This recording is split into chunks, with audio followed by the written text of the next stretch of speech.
The UN chief is warning that gangs in Haiti could overrun the capital as more troops arrive to boost the Kenya-led multinational security mission. But the 6-month-old deployment has been plagued by underfunding, understaffing, and reports of resignations over pay. So, is this mission impossible?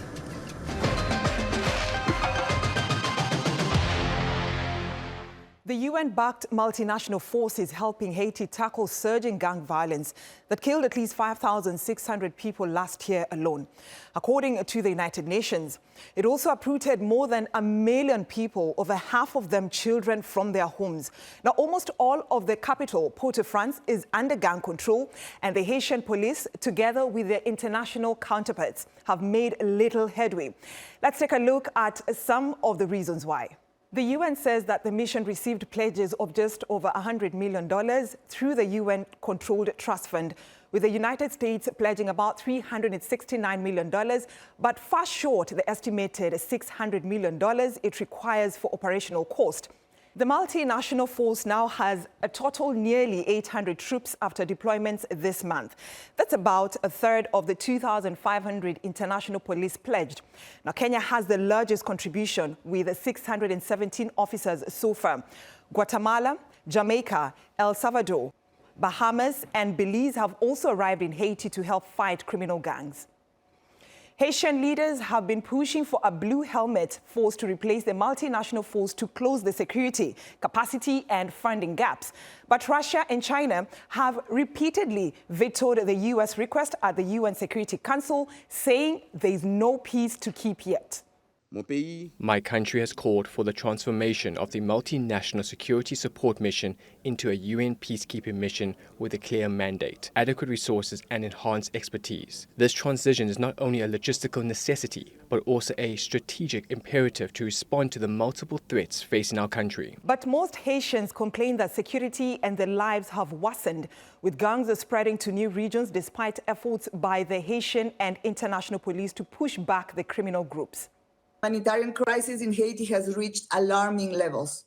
Over 6 million people, nearly half the population, require humanitarian assistance, with 3.9 million targeted for aid. The number of internally displaced persons has tripled to over 1 million, with more than half being children. Displacement sites are overcrowded and lack essential services such as clean water, sanitation, and education. Let's hear more from Gila Delver. He's Haitian affairs commentator, senior journalist and press freedom advocate. He joins me from Port-au-Prince, Haiti. Thank you for joining us here on Africa Matters. Now, first of all, Gila, what is daily life like for you and the people in Haiti? I mean, some people say it's like hell, but, as a journalist, journalists has to deal with whatever difficult situation there is. So journalists have to just do their job. But the situation for journalists, for everybody in the country, is really catastrophic, because every day people are being killed. In some areas until today, you cannot move around, because people can go to work. Many people, in most places in the capital, students cannot go to school.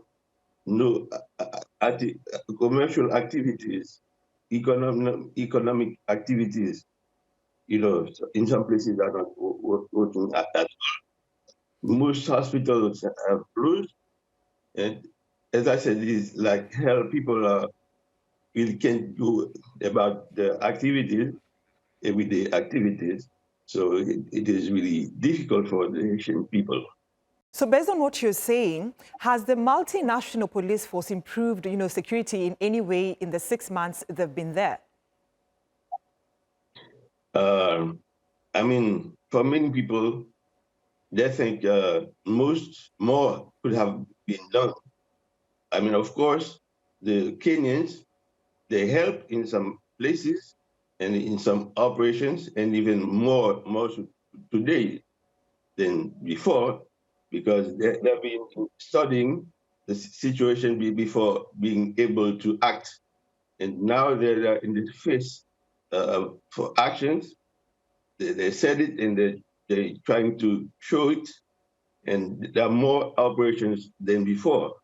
And in some places, like even outside of Port-au-Prince, in the province, that particularly in the Artibonite area, which is a very difficult area with many gangs with heavy weapons, terrorizing the population. So there are Kenyans being employed there with supporting the Haitian police. And they've been doing very, very well in that area, like in Artibonite area. And there's a place where people, like 100 people have been killed by gangs in the Artibonite area. And today, I mean, gradually, the police and Kenyan troops are progressing, and things, even the population in that area feel more secure, and they even come out and to demonstrate the joy in some places to show that they are getting better. They're doing better in terms of security. All right. And but in many places in Port-au-Prince, in the capital, it is the same thing. The troops, Kenyans and police, they try to fight back. With the gangs, but it's very difficult. All right. So, I mean, what is your assessment then? What is your assessment? Is it the best way to tackle gang violence in Haiti? I think they're trying to get more troops to come. And once you have more troops, then they can consolidate. When they get to a place and they do some good actions, they can support those actions to stay in the place. But now, because there are not even enough troops, after an action, they have to leave. And the gangs, they can come back because you don't have enough troops to occupy some areas. But the Kenyans and the Haitian police, they say that they're working on the plan to make sure that troops can stay in the place after some operations, successful operations, to leave the troops in place so that the gangs cannot come back immediately or at all. Is a formal UN peacekeeping mission an alternative, given the funding challenges and despite the past failures? Yeah, I mean, I should say that they are very helpful. If they weren't there, of course, I believe it would have been worse. But of course, people are complaining more could have been done, and particularly by the US troops. People thought that the US could help because the gangs, they're more afraid of the US forces. The Kenyans, they take time to understand that the Kenyans can help, really. So that is the situation right now. And there are several other countries trying to help, like Salvador, and as you know, several other countries are participating, but the numbers, they still are not enough, and that's why the government, they've been asking other countries to step up. Other countries that promise to help with troops, to step up efforts to actually deliver. Right, Gila Delva, thank you so much for your time here on Africa Matters. He's Haitian affairs commentator, a senior journalist and press freedom advocate, and he was talking to us from Port-au-Prince in Haiti. Thank you. Still to come here on Africa Matters. I am Paulum David, and I'll bring you a story about what's been done to help out-of-school children in northern Nigeria. The World Health Organization is a significant player across the globe's health systems. I am Darren Alanchene, near Uganda's main hospital in Kampala, where there are fears that the US's exit from WHO could unsettle the continent's healthcare structure.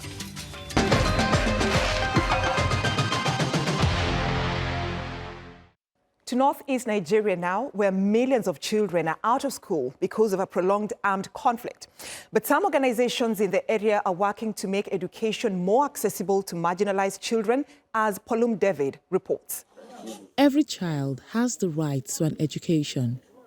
And like many parents, Hadiza Kashim prepares her children for school, hoping for better opportunities. UNICEF say that about 18.5 million children are out of school in Nigeria. For some, insecurity has led to the destruction of schools and displacement of communities. My 4 children and I fled from the conflicts in our villages in Ran and stayed in a displaced persons camp in Maiduguri. We later left again and are now living in Muna. A team of education specialists are now encouraging more families in crisis areas to send their children back to school. A number of the children are overage children. You cannot take a 15-year-old and place them in class 1 with a 6-year-old. Therefore, to remove this embarrassment for the child, what the partners have been doing, led by Strichel, is to give this child additional learning, separate learning from the regular classes that the other are taking. Then they condense the curriculum. Education Above All Foundation has worked in Nigeria since 2015. And with other partners like Street Child, they have helped 648,000 children get an education. Assistive device has also been provided for over 350 out-of-school beneficiaries that identify as children with disabilities. In this year too, we are able to renovate 46 classrooms across the schools, and we are also able to build 4 TLSs. So far, organizations here say they have helped over 20,000 children get back to primary school across northeast Nigeria, with hopes that this number will double to 42,000 in the next 2 years. They also provide parenting classes that offer psychosocial counseling to help those affected by the decade-old Boko Haram attacks that have targeted security forces and civilians in Nigeria's northeast region. And some, like Hadiza, have been given about $64 as capital for a business. I was given 100,000 naira. I set up a business with the money, sent my children to school, and feed them. However, some challenges due to insecurity still persist. It's more difficult to have teachers be there regularly.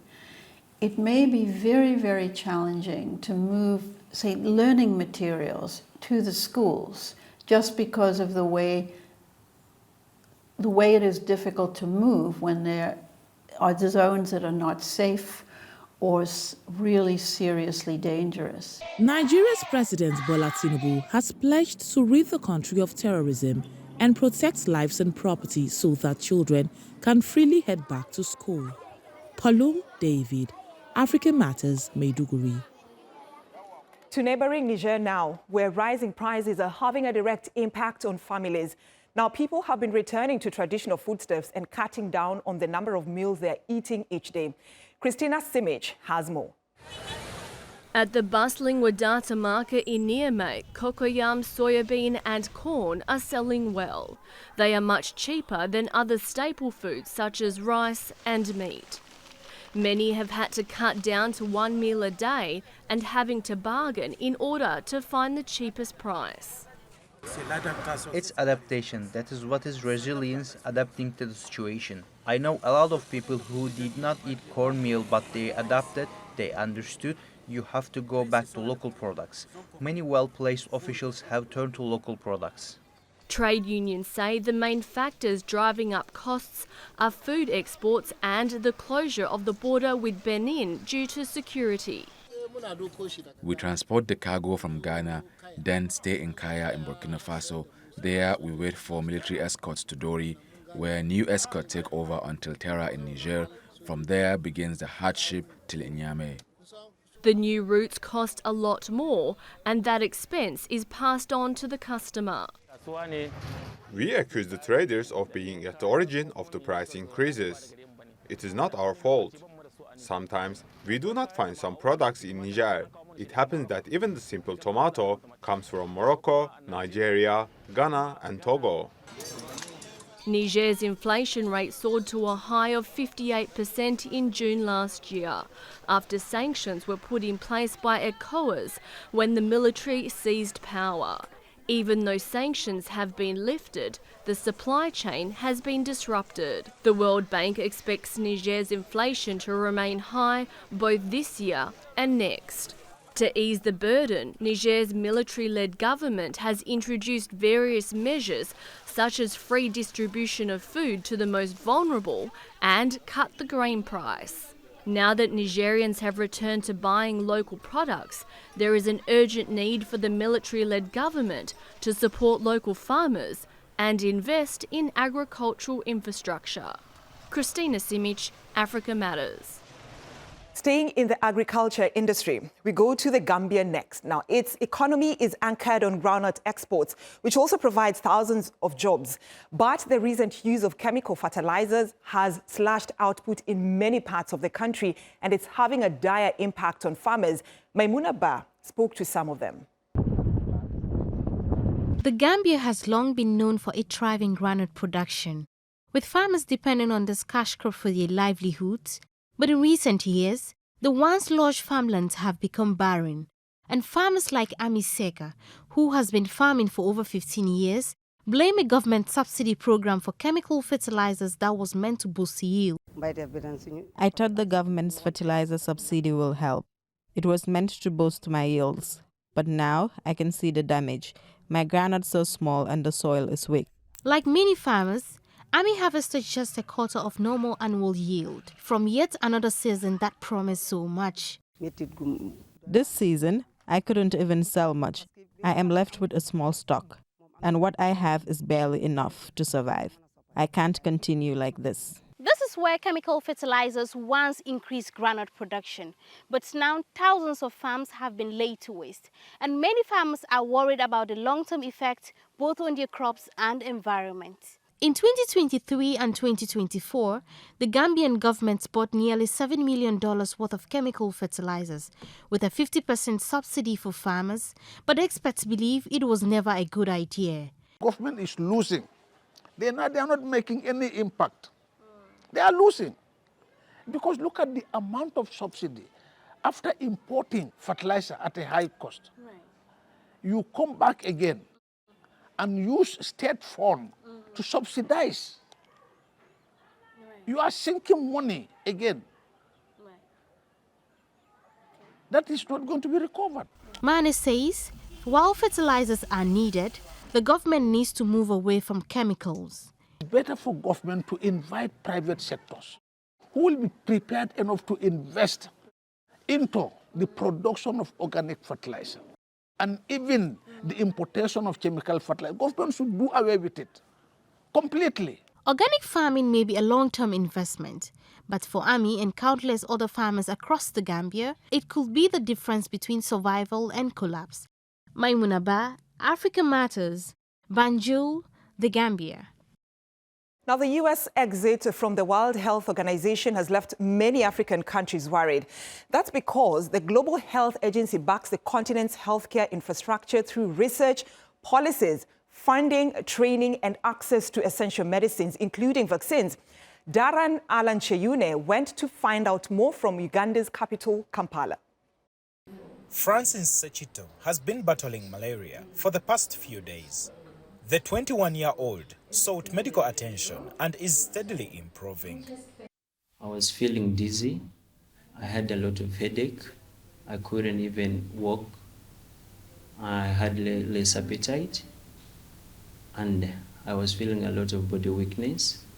But right now, like when I came, the doctors gave me medication, and I am feeling at least better than I was.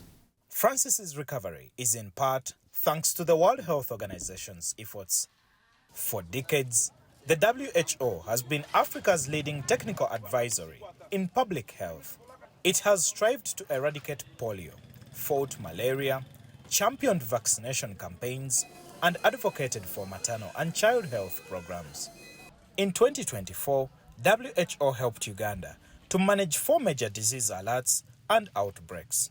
In 2023, when we got the Ebola outbreak, most of the agencies and embassies gave us support to the country through WHO. So it became both a secretariat, a funding agency, and collaborating with its other sister UN bodies to harness the staff, the logistics, and we saw that that is how we best utilize. They become our secretariat for public health responses in the country. However, that star in Africa's healthcare universe could be on the wane after President Donald Trump ordered the US to exit from the UN's health agency.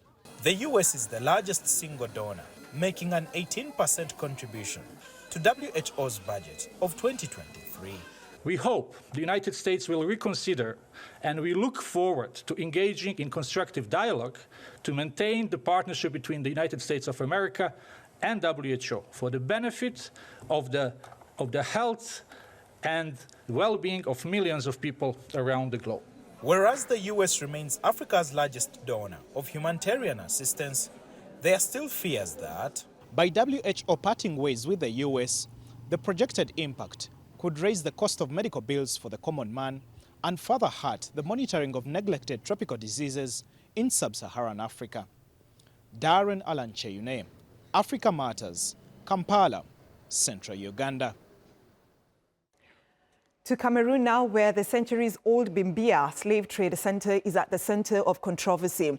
Now, a local company in partnership with the government has announced plans to restructure and develop the site, but the indigenous people are against it. Arison Tamfo reports that the dispute could adversely affect the site, which is under consideration as a UNESCO World Heritage Site. On the shores of the Atlantic Ocean in Cameroon's town of Limbe is located a historic slave trade station.